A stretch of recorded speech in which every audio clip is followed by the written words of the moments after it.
Paging versus cellular technology. There's no question that smartphones and apps are driving a boom in cellular use. But paging technology remains very much alive, and for good reasons. Consider coverage. The typical cellular tower transmits 300 watts of radiated power.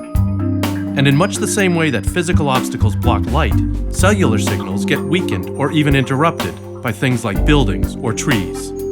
By contrast, the paging network's narrowband signal is, on average, 7 times stronger than cellular's.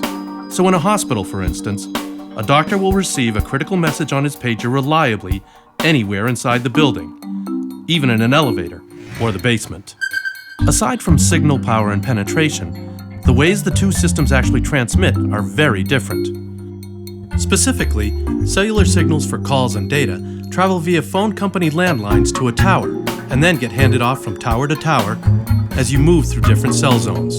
And that's if a handoff doesn't get fumbled, so to speak. Ever lose a call while driving? It's usually due to an unsuccessful handoff.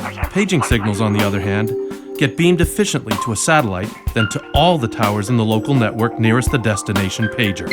So the pager receives ultra-strong, redundant signals, anywhere, every time, immediately. The efficiency difference in the network transmission for group messaging is even more dramatic. Say you're sending a text message to a group on a cellular network.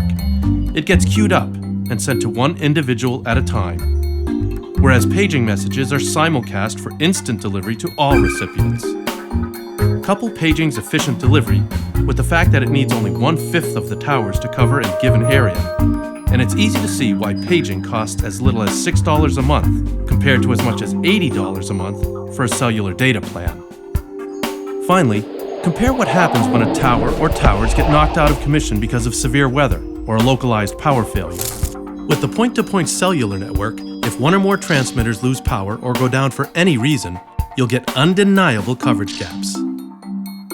But with the high power and wide overlap of the paging network's redundant broadcast signal, losing a tower or two has little or no effect on messaging.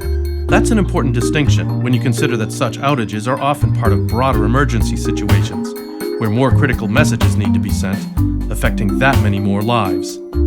All of which goes to show that while cellular technology and the rich data it can send is both valuable and convenient, for critical messaging, nothing beats paging and paging's high-powered yet economical simulcast network technology.